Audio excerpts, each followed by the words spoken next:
Good morning, everybody. It's good to have you all here. Welcome to 11:11 celebration this morning. If you were like me, you checked out the forecast about 4 hours ago and you thought, wow, it's got a 10% chance of rain today. And then you thought, maybe I better take an umbrella, right? Because you know that whenever it's Colonial Weekend, it's going to rain regardless. And so it rained. But it's good to see you all here this morning and celebrating with us. There's only a couple of quick announcements, and we'll get right into our worship this morning. First of all, if you are visiting with us for the first time, I want to make sure that you register your attendance on those cards, or you can scan your phone and scan it with your phone and put it online. Either way, and then you'll bring that up when we do our offering. But we'd love to acknowledge that you're present with us. And if it's your first time, we'd also love to give you one of them band CDs, which are usually back in the back, and one of the guys in the back can help you get that at the end of the service. The other two things quickly is that the Wine and Wishful Thinking is canceled for tomorrow. It's postponed for a week from tomorrow because tomorrow's Memorial Day, and I'm going to be cooking hot dogs. And I hope you are too. Hope you're celebrating tomorrow too. Hey, you invited over. Check and make sure that I'm cooking them so beforehand. I don't want you to show up and go, where are the hot dogs? What? What wine does go? That's, I don't know. That's a good question. For me, it's always a good Belgian beer, so I don't know. But anyway. Okay, so also, please note, next Sunday, we're going to have that film screening here. We're hosting with First United Methodist Arlington, hosting An Act of Love, that film about the father who did the Methodist preacher up in Pennsylvania who did the wedding of his son, same-sex marriage, and then was charged. And the whole documentary is a fascinating and moving documentary on what ensued after that. And it's an issue that our church is struggling with, of course. And so it'll be a great way just to sort of see a little more firsthand. Tim, the son, will be here. Tim Schaefer will be here. And not so much to answer questions, more or less just to be present and to sort of, he might say what he's up to these days. I know he's living in Dallas and he's working at a local church over there. Also, our own minister or associate minister, Casey Orr, will be here because the Methodist Church, the global church, decided in 2016, just to remind you, that we would have a commission. They designated a commission to explore this, but to come up, not just to explore it, but to come up with a solution, one way or another, a solution to move our church forward. So it's called the Commission on the Way Forward. And Casey is one of our representatives, the only person from the Central Texas Conference, but one of our church's representatives out of the 32 who are part of that. And she's just coming, again, not to answer questions, not to talk about what's up or down and where the tensions are, any of that, just to discuss how the thing got started and perhaps her sense of experience in the midst of that commission and what the deadlines are for it. So it'll be good to have them with us, but I hope you can come for the film. It'll be a wonderful film. There'll be refreshments and stuff, and that is next Sunday, 4 to 6:30. If you come at 3 o'clock, the Choral Union is going to be doing a wonderful concert in the sanctuary. It will be a 45-minute concert, then come on over here and see the movie, which is about 80 minutes long. Okay, I think that's all of our announcements for now. Good to have you all here. Let's begin with our worship.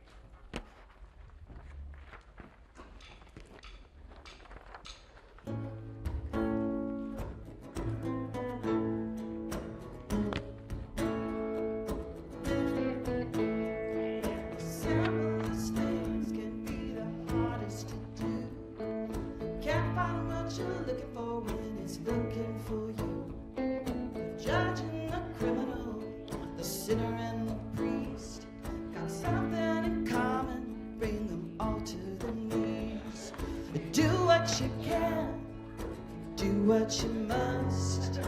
Everybody's trying to find some love and trust. Well, I walk the line, I walk it for us. See me out here trying to find some love and trust. Yeah.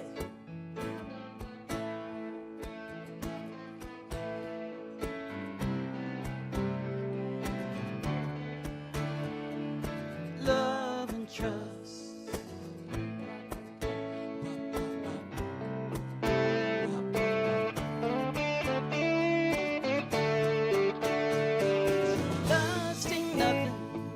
stealing from the thief.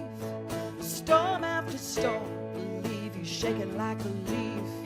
They say broken hearts make the world go round. Headaches for heartaches want to get you down. Well, give it some time. Don't try to rush. Even when you're trying to find some love and trust. Do what you can. Might not be enough. When you're trying to find yourself some love and trust.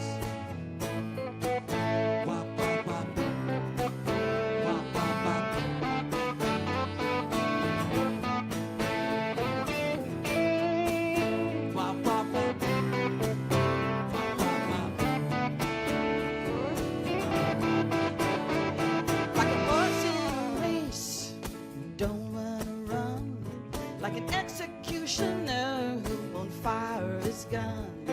Like a boxer, y'all, who won't make a swing.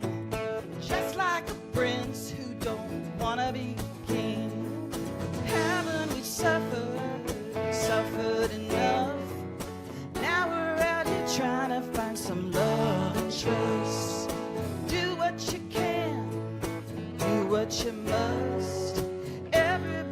Trying to find some love and trust. Everybody's trying to find some love and trust. Oh yeah.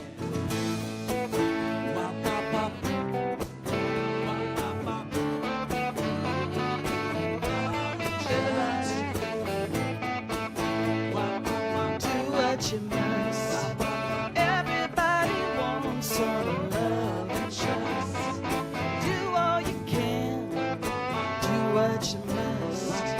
Lord, we want some love and trust. Here we go.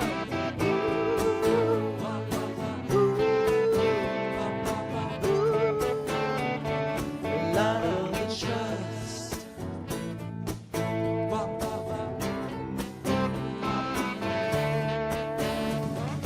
Love and trust.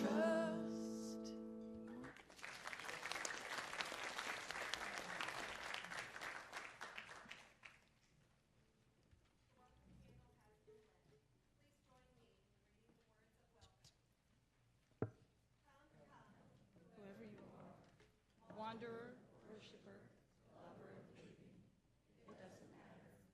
Ours is not a caravan of despair. Come, even if you have broken your vows 1,000 times. Come yet again.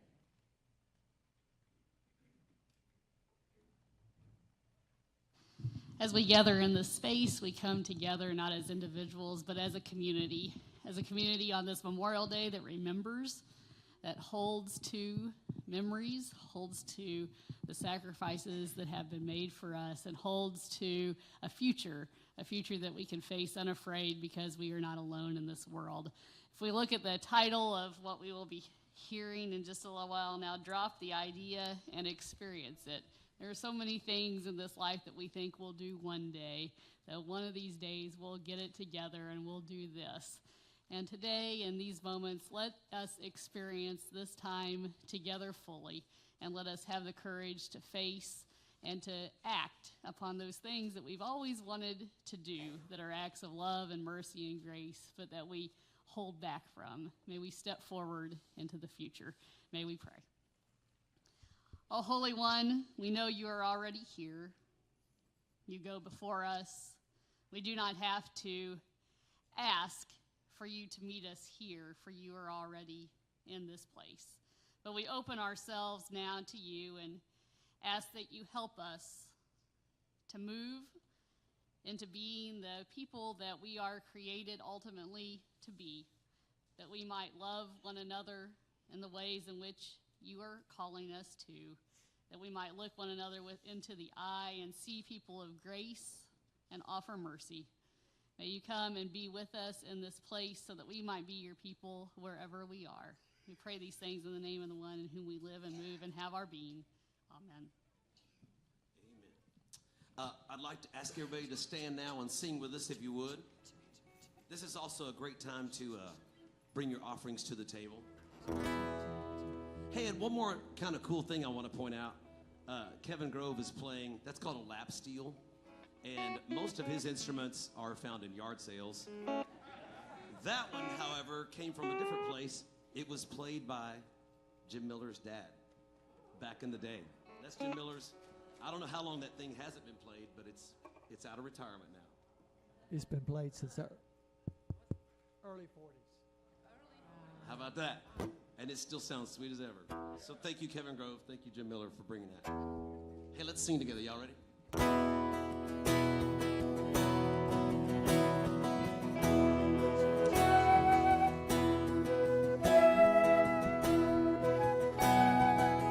Here comes. Below me, I feel no motion. Standing on these mountains and plains, far away from the rolling ocean, still my dry-land heart can say, I've been sailing all my life now, never harbor or ports have I known. The wide universe is the ocean I travel, and the earth is my blue born home.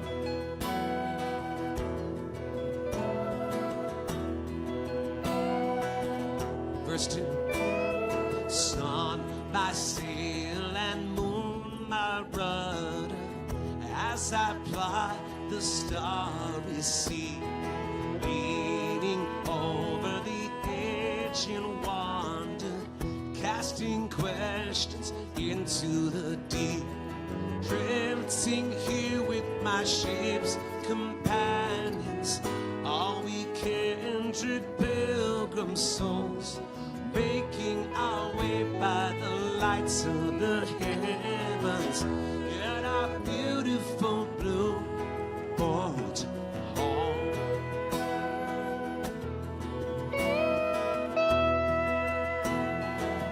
Verse 3, here we go. I give thanks to the waves upholding me, and the great winds urging me on. Read the infinite sky before me, sing the sky my sailor's song.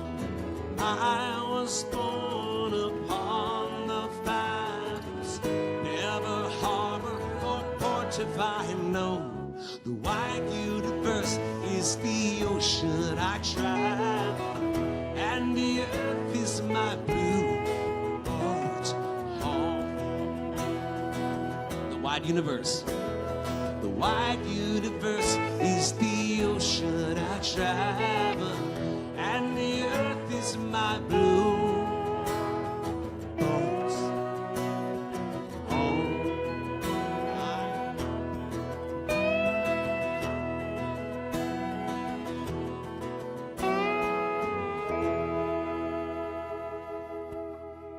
That's great singing, everybody. Good singing. So here's what I want you to do. It says gift of story here for a moment. So here's what I want you to do. You're going to share just a brief little quick story. I mean, just a scene for each other as you greet one another with signs of peace. This time I'd like the sign of peace to be that of creation. We have this beautiful creation. We have this gift of life. And one of the things I'm going to be sharing about as we bring our series together and to bring it sort of to closure is what it means to connect at the ground of our being, what Tillich spoke of as God, what the Apostle Paul spoke of as God. What does that mean? And each of us has experienced that. So when you greet one another, I want you just to simply say, here's a favorite place that I love to be, outside or in the world, whether it's been on the cliffs of Moher in Ireland or whether it's been in the deep of the woods right beside the freeway at Botanic Gardens. Or whether it's been at your back door sipping a pina colada and looking at the flower you worked all season long and look, it's still alive. And so whatever that is for you that's brought some sense of connectedness to the beauty of life, just share one moment with one another what that image is. Take a couple of minutes to do that.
We're just having a good time together.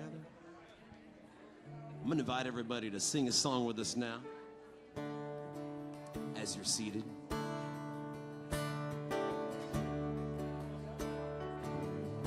Like this.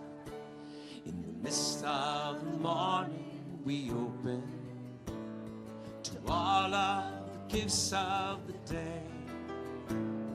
We open our hearts to take it all in and give it all back in our way. Let us sing of the beauty around us. Let us sing of the beauty within. Oh, hear the earth tell that all shall be well. Anam Cara, so friend. Verse 2 together. Part of it all in our sorrow, part of it all in our bliss. We're part of the sun and part of the rain. We're all part of God's holy king. Let us sing of the beauty around us. Let us sing of the beauty within. Oh, hear the earth tell that all shall be well. Anam Cara, so friend.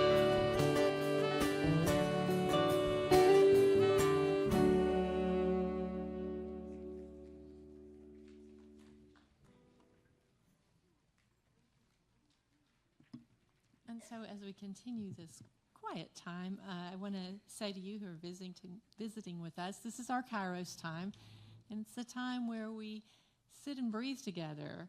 It's a practice of mindfulness, and so I'll direct you in that in just a minute, but I want to set it up just a little bit by telling you that on the way to church this morning, I heard a podcast, and they were talking about mindfulness and its use in the public schools. And I'm sure many of you have some familiarity with that. But they were talking about how that this particular school system, they set aside a peace corner. And that is for the child or the teacher or whomever to go when things are upsetting, when, we're upset for any of the number of reasons that children and adults get upset. And they were just talking about it's a free space for you to go and let the feelings pass. And so as we sit here together, I'd like to guide you in that, but let's, if you feel comfortable, close your eyes and relax. Even though relaxing, I think it's good for shoulders to be over hips, so you make plenty of space for breathing.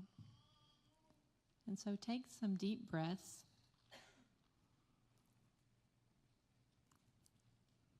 Some slow exhales.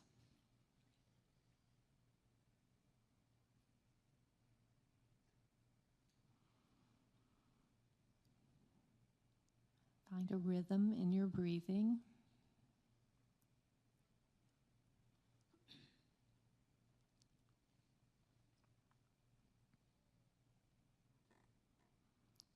And as you focus on this breath and this rhythm, maybe allow yourself to know that feelings pass. And so if you're troubled, upset, weary, maybe a moment like this is a time to just focus on your breathing. It's not just breathing, is it? It's life.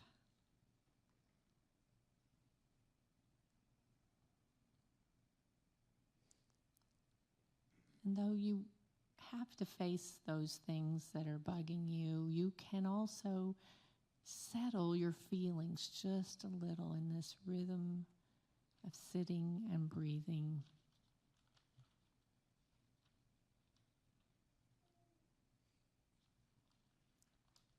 And then when you do wake up or stand up and face that next thing, you can carry with you some peace that comes from noticing the gift of life that flows through your body.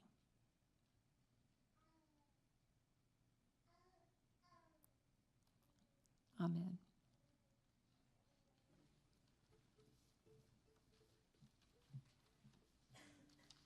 Our first scripture reading this morning comes from the 2nd chapter of Ecclesiastes. I said to myself, come now, I will make a test of pleasure. Enjoy yourself. But again, this also was vanity. I said of laughter, it is mad, and of pleasure, what use is it? What do mortals get from all the toil and strain with which they toil under the sun? For all their days are full of pain, and their work is a vexation. Even at night their minds do not rest. This is also vanity.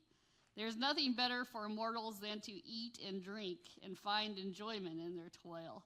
This also I saw is from the hand of God. For apart from God, who can eat or who can have enjoyment? And then from Matthew 6. Therefore do not worry, saying, what will we eat, or what will we drink, or what will we wear? For it is the Gentiles who strive for all these things. And indeed your heavenly Father knows that you need all these things.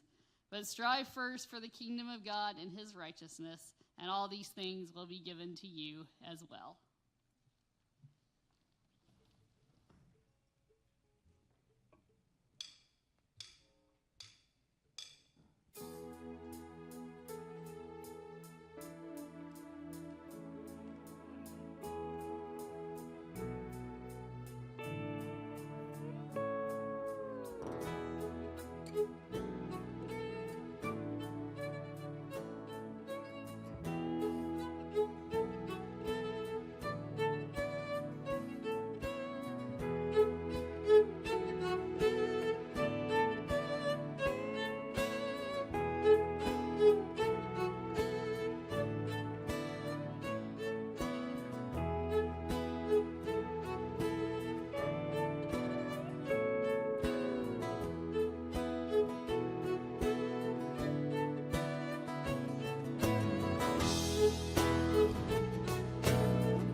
It's bittersweet symphony that's life. Try to make ends meet. You'll slave somebody, then you die. I take you down the only road I've ever been down. You know, the one that takes you to the places where all the veins meet shed down. No change, I can change, I can change, I can change. But I'm here in my mold. Yes, I'm here in my mold. But I'm a million different people. From one day to the next, I can change my mold. No, no, no, no, no, no.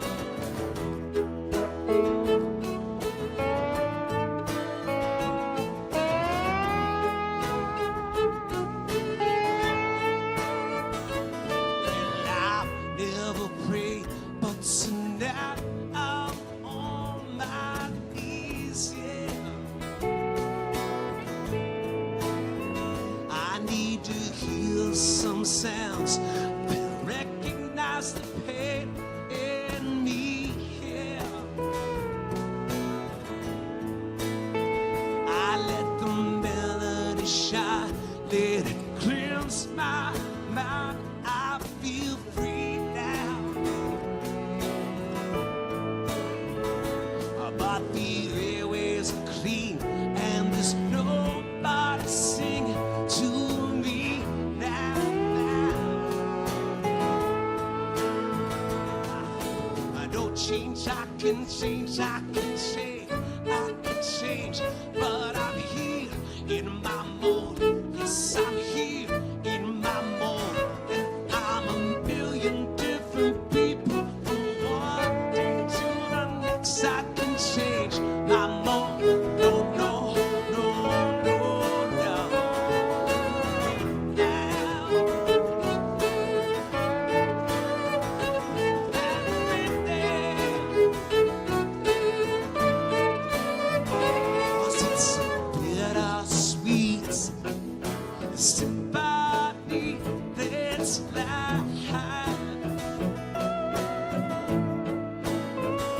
try to make ends meet, try to find some money in time. I take you down the only road I've ever been down. You know the one that takes you to the places where all things meet, yeah. No change, I can change, I can change, I can change, but I'm here in my mode. Yes, I'm here in my mode, but I'm a million different people. One day to the next, I can change my mode. No, no, no, no, no. I can change my mode. No, no, no, no, no.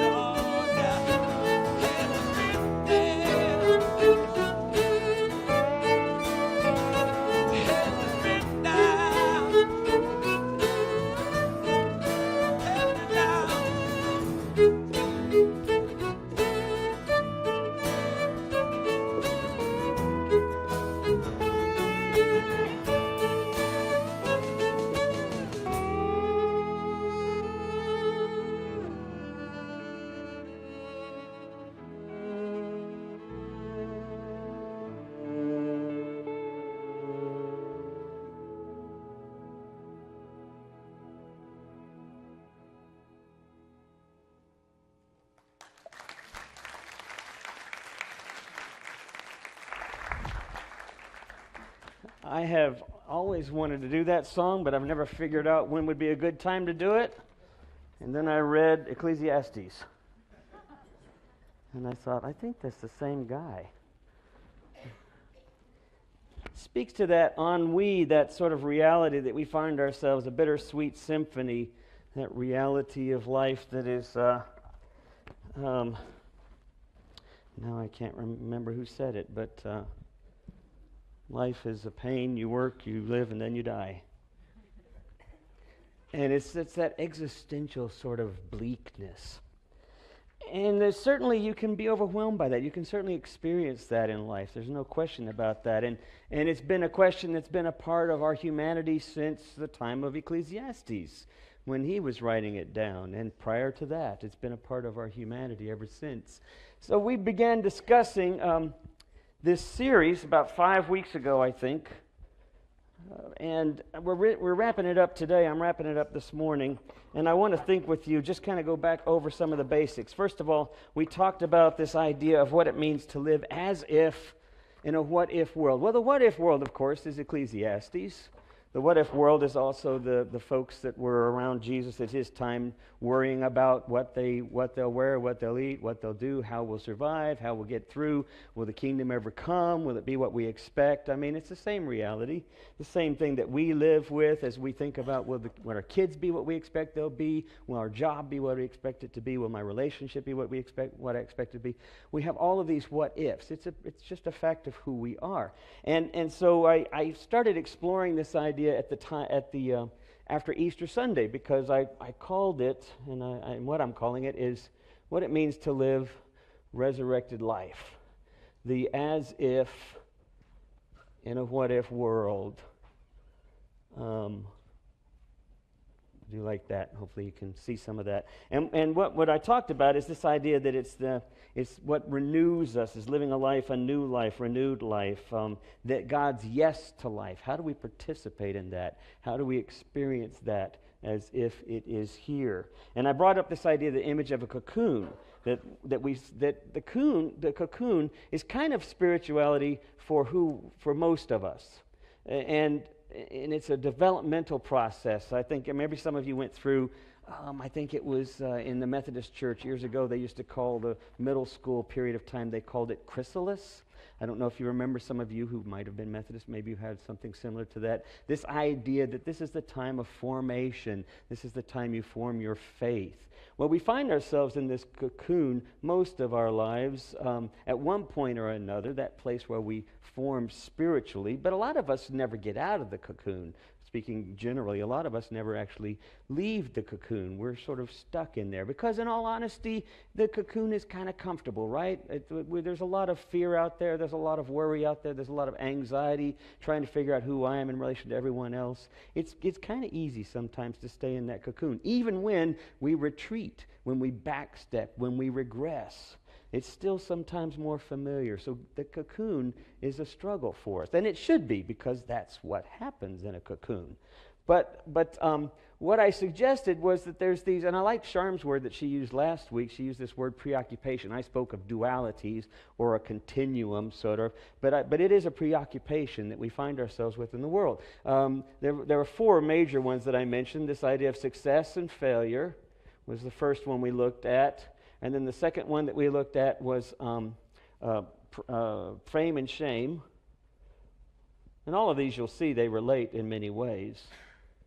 But they're preoccupations we find ourselves with in our life. And no less so in the time of Ecclesiastes. If you're reading the first chapters of Ecclesiastes, you see the same kinds of questions that they were struggling with then, certainly in different contexts, but the same kind of realities. And then we talked about praise and blame. Sharm spoke about last week. And this idea that we, the fame, of course, this idea that we have some significance, that we have some importance, and of course the shame that we live with, that we never really mounted to anything, that we could have been the contender, but we really never got there, so we go back and forth and back and forth. Each one of these, you can see how we just go back and forth in trying to navigate these preoccupations. And I suspect any one of us in here can identify with some aspect along these. If not now, certainly there was a time in our life, or we certainly know someone. Today, we're speaking of this last one, pleasure and pain. And this one, I think, perhaps is the most telling, and I'll speak to that in a minute of why it is. But this reality is that we find ourselves caught in these preoccupations. I don't know if any of you ever read the book Zorba the Greek by Nikos Kazantzakis, who I studied a lot in seminary. Actually, my professor, homiletics professor, was a scholar of Nikos Kazantzakis, and so we read all of his books. And Zorba, this wonderful story about Zorba, who's this fellow that sort of lives in the midst of life's ups and downs, the midst of life and celebration, the midst of death, and all these images are throughout the book. But he's working with this journalist who comes to live on the island of Crete with him. And at one point, his boss, he calls him boss says to Zorba, you know, have you ever been married? Because the boss is dealing with his relationship problems while he's on this island. But he asks Zorba, have you ever been married? And Zorba says, married? Well, yes, of course I've been married. The whole thing, wife, kids, debt, family, the full catastrophe. And when you see that, I mean, you hear that and you think, that's sort of the cliche, perhaps, on even an older traditional sort of notion, you know, being bogged down with family life. But the reality is that all of life is a full catastrophe, right? I passed somebody in the hall of one of the folks that I had been with for years when I was doing youth ministry here, who's now got family and kids and very active in the church. And so she was asking me about the granddaughter and, of course, our son and his girlfriend. And I was asking her about her son, and he's now in high school. And then she looks at me and she says, it never ends, does it? And I said, well, no. And then she said, but we love it, don't we? And I said, well, sometimes. But that's the whole point, right? It's the navigating this reality. How do we navigate this reality? If we didn't have kids, it's no less stressful. It's no less pleasurable. If we have kids, it's no less. If we have a job or not a job, we decide that it is. We look at it that way. We interpret it that way because we're still stuck here, right? We're still preoccupied. So we're out of work for an hour. We're a terrible failure. We feel shame. We blame ourselves. We're in pain. You know, so we go back and forth. How do we navigate this wider sense of what I call resurrected life, or what I believe is what Jesus is saying when he says we are living in the midst of the kingdom now? What does it mean to experience that? I was at a school about 3 months ago, and at the library, the librarian was there, and we're getting towards I guess it was last year actually, because we were towards the end of the school year. And this first grader comes in, and he's got a note from his mom in the library. We're on a break, and he's got this almost tearful face. and he looks up at the librarian and he says, "We can't find the book." And the librarian says, "Well, you know what that means?" And then he starts to almost cry and says, "We're going to have to buy a new one." And she says, "Well, I'm sorry that's true, but welcome to the real world." And he just kind of looks at her and doesn't know what he's talking about and walks off a little bit sad, because now he's going to have to go back and tell his mom that they're going to have to pay. And I'm thinking, that's going to be the story of your life for the rest of your life, right? You're going to have debts, you're not going to have debts, you're going to be in debt, you're going to get out of debt. That's the real world. It's the full catastrophe. So early on, we find this ability to try to get out of our cocoon kind of stunted. But the challenge, I think, and the opportunity is to move through this. And how do we move through this? Yesterday, yesterday, I think, my wife, Linda, told me this story, and it was really an interesting illustration of what's going on, I think, for us. She was at a world market, and I don't remember which one here in the city, but she was at a world market, and they had changed the line system to how do you get to the cash register. So it wasn't necessarily obvious, she said, but she was clearly standing there waiting for a minute while one of the cashiers was working, and then there was another clerk who was doing something else at an empty cashier, but working, obviously. And a fella and his wife pulled up next to Linda with a pretty full cart filled with stuff. And Linda had just one item, some napkins, and I think maybe some plates that were matching for this week. And so she was standing there, and she smiled at the couple, and the couple looked at her, and the fellow said, "Well, do you have any idea who's first here?"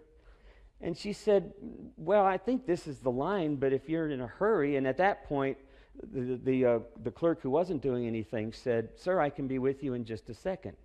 At which point the fellow said, "Well, I don't know why. We've been waiting for someone to help us ever since we got here. We stood back in the wine section, and nobody's been back there to help out.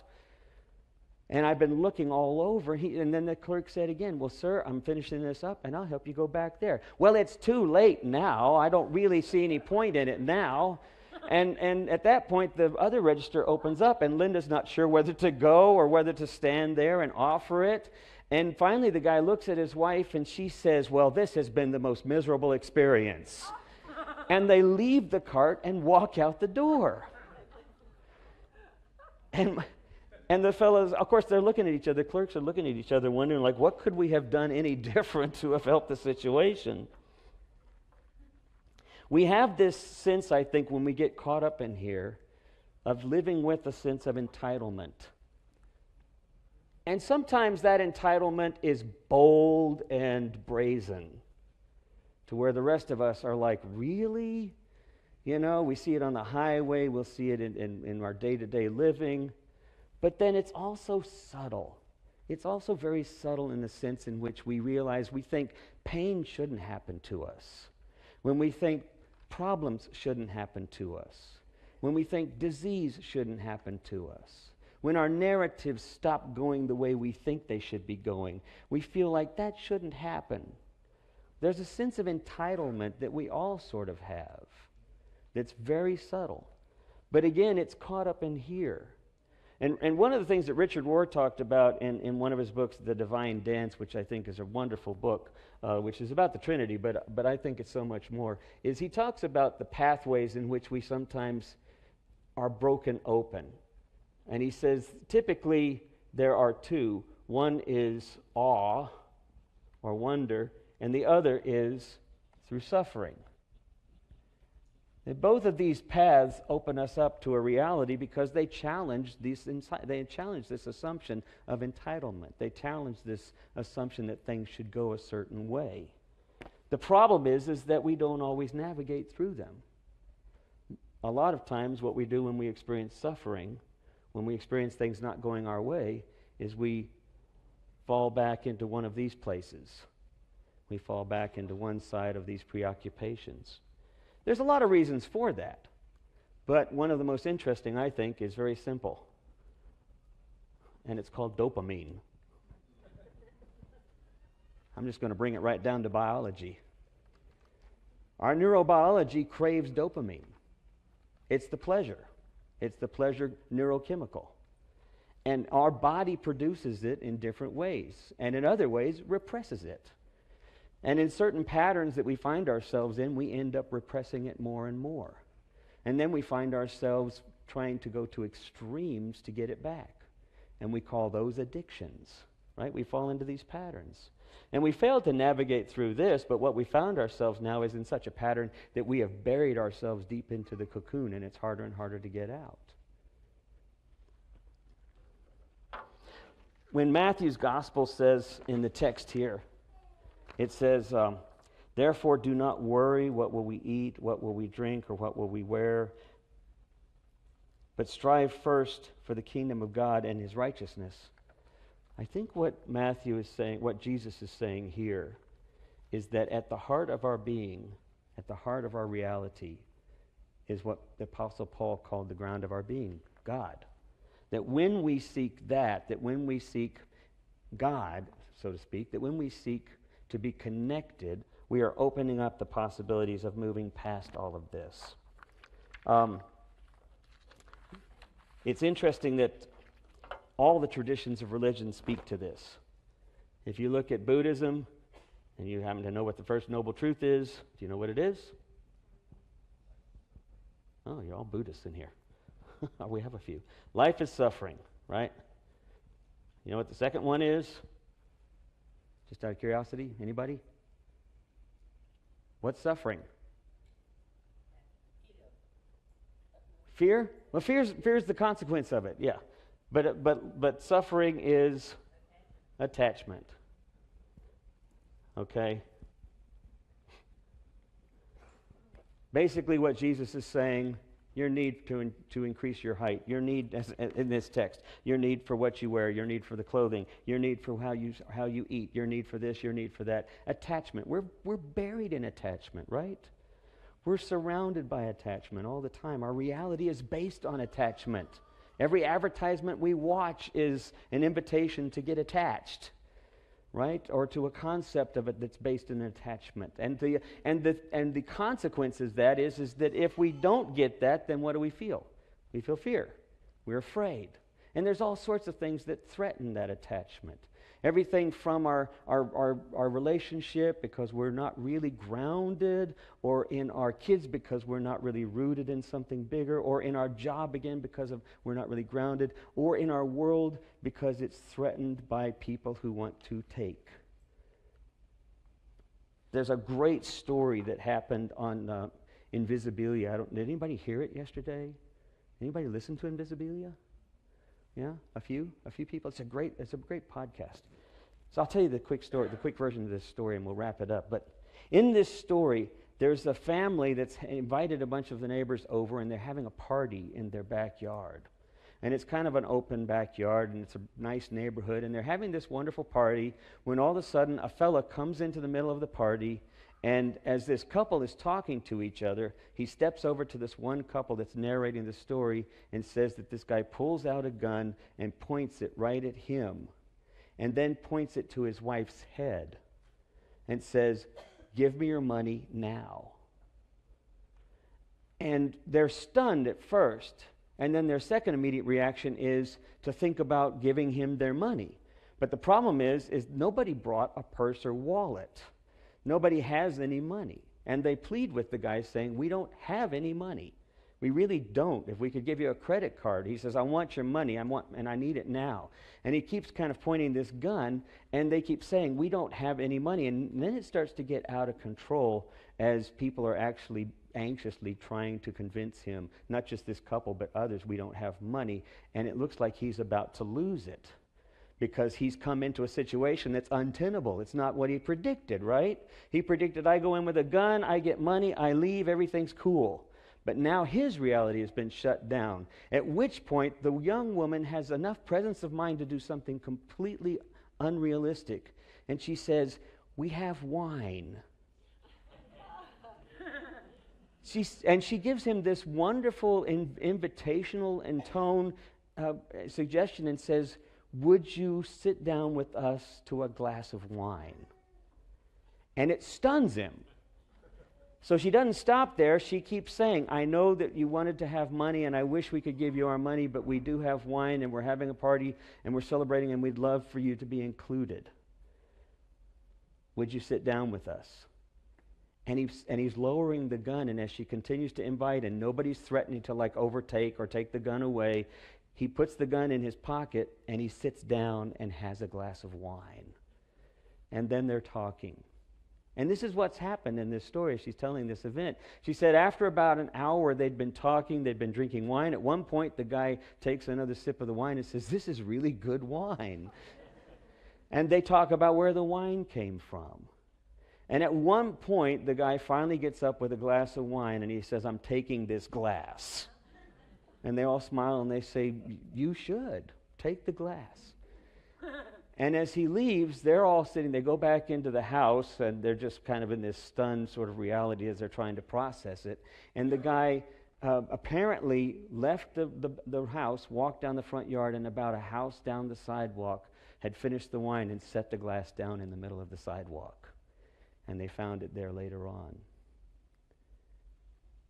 It's interesting to me how we approach life and this whole reality of pain and pleasure, that we sometimes approach it from a sense of protectiveness, right? From a sense of fear or anxiety. We approach this whole thing. But what Richard Rohr says is that life is actually, when you work through suffering, when you work through awe, when you find these moments that challenge our conceptions of the way things are, but then you stay with them. You don't run back. You don't retreat. You stay with it. You say, I wonder what's here now. And you open to it. You risk that vulnerability. That when that happens, you begin to open up to something, which I call the resurrected life, but he also calls it love. What Teilhard de Chardin said, the mystic said, that the universe is not driven by gravity, it's driven by love. And Richard Rohr says that everything in life, when you finally get down to it, is relational. What does it mean to seek the kingdom of heaven? I'm going to invite the band to come on up here because I'm realizing we need to finish it up here. So I'm going to make a couple of these final points here, and you guys go ahead and get situated. But what does it mean then to seek the kingdom of heaven? And all these other things will be added. Are we talking about manifest destiny? The secret? That if we envision it hard enough, if we put it out to the universe is going to give it back? I think that's true about 30% of the time. So maybe that's a policy that you ascribe to. I don't think that's what this text is saying. I don't think this text is saying that. I think this text is saying when you seek the kingdom of God, what you seek is to be grounded relationally, is to find ways to be connected, is to open up to connection as opposed to defensiveness or preoccupation with what we need or what we're afraid of. And it's vulnerable, and it requires taking a risk sometimes. But it's perhaps the most profound way in which we can live life fully and begin to navigate these preoccupations, not with possession, not with ambition, but simply propelled by love, that longing to find connection. And that when we do that, the cocoon begins to open up, and we begin to find ways that life is much larger than ourselves. Amen.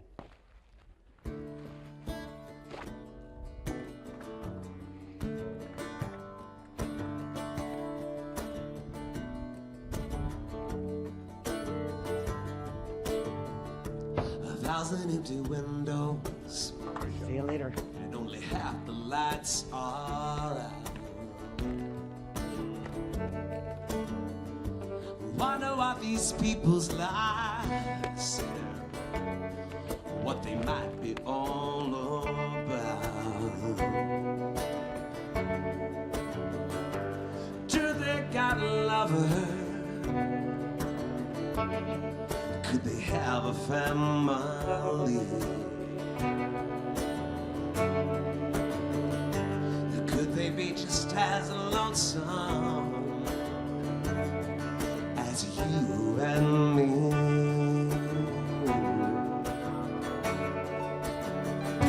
I wanna shout out loud.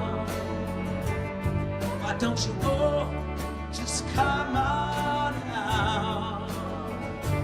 We can tear it all down.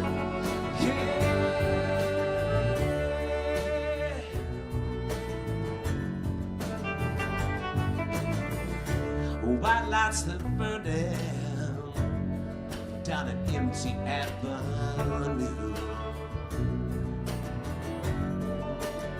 I wonder if the driver has found someone he can go home to. I just want to shout out loud. Why don't you go, just come on out? We can tear it all down. Hey, everybody's got a part in the game.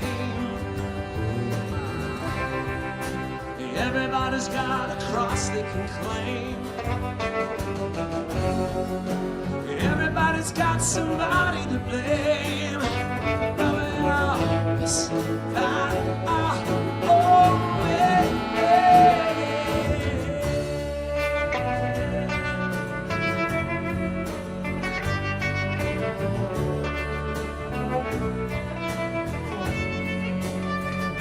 I wanna shout out loud. Just wanna shout out loud. I wanna shout out loud. Hey, I'm gonna shout out loud.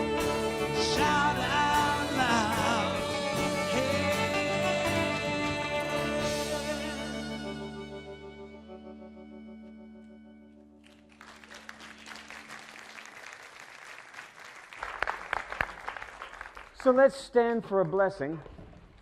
And I hope you have a great rest of the weekend, this Memorial Weekend. The one thing Sharon brought up, the practice of mindfulness, which is something we do in here a lot as a way of trying to navigate through these preoccupations, as a way of trying to be present to God. Some people might even call that one of the most effective ways of being in prayer is to be present without all the expectation and baggage that we typically bring to prayer.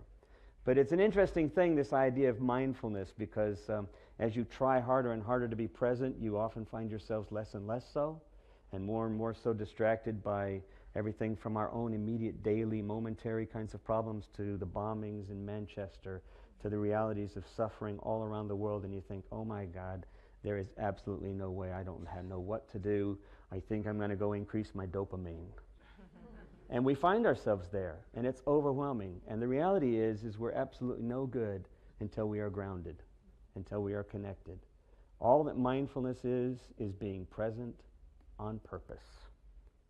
And the more we can do that, the more we can begin to change the reality around us as well. Let us pray. Holy One, as we leave this place, we are grateful for the lives of sacrifices that are always made on our behalf. We are grateful for the lives of others, our family, friends, and those that we don't know so well. We are grateful for the challenges that we struggle through, that the invitation is there to move through our cocoons and to open up more vulnerably. Bless us as we leave this place, that we might find those challenges, that we might be present to them, that we might be open to them, and that our expectations would simply rest in the moment, in the kingdom here and now. Amen. Sing with us, please. Here it comes. Let the river run, let all the dreamers wait, the nation come, the new Jerusalem.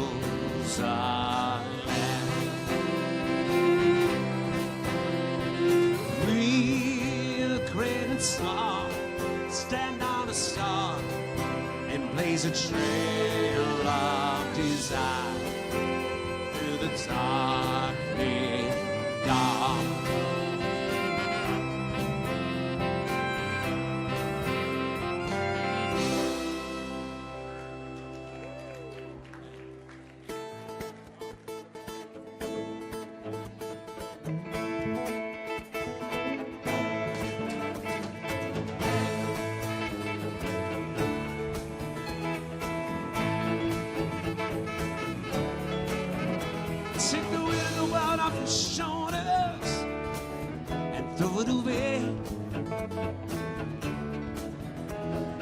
miracles are happening. It's amazing. Every tree or treasure you're hoping to find, it's out there waiting for you. It's just a matter of time. Things are changing, rearranging until the new is. It's a glorious day, a glorious day.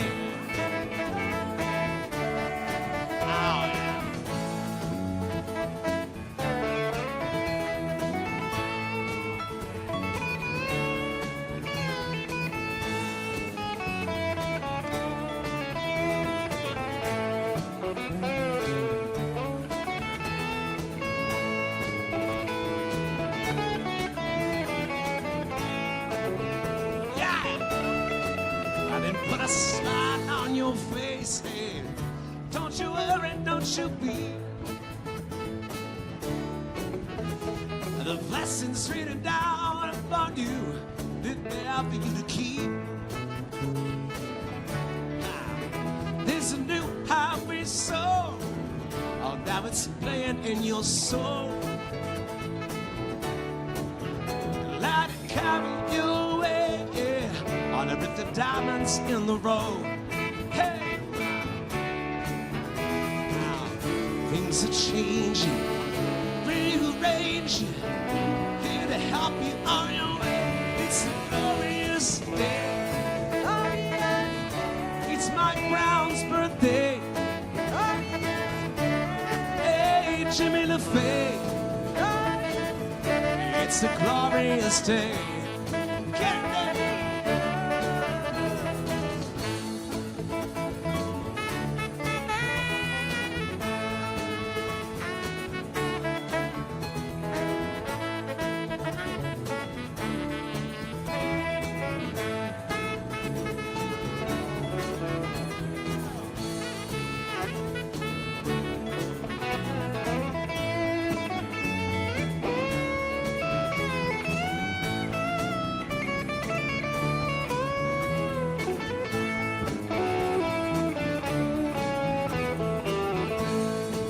Let's go.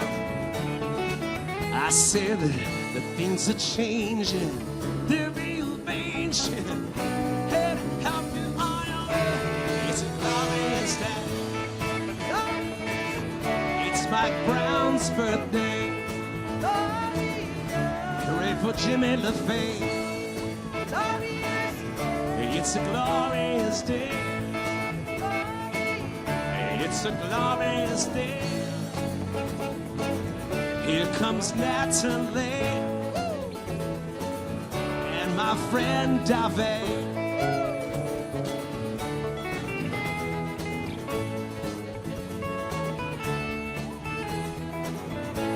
We're in the key of A.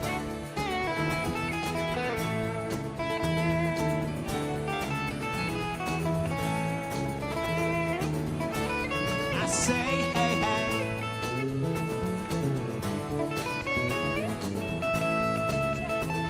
I eat chili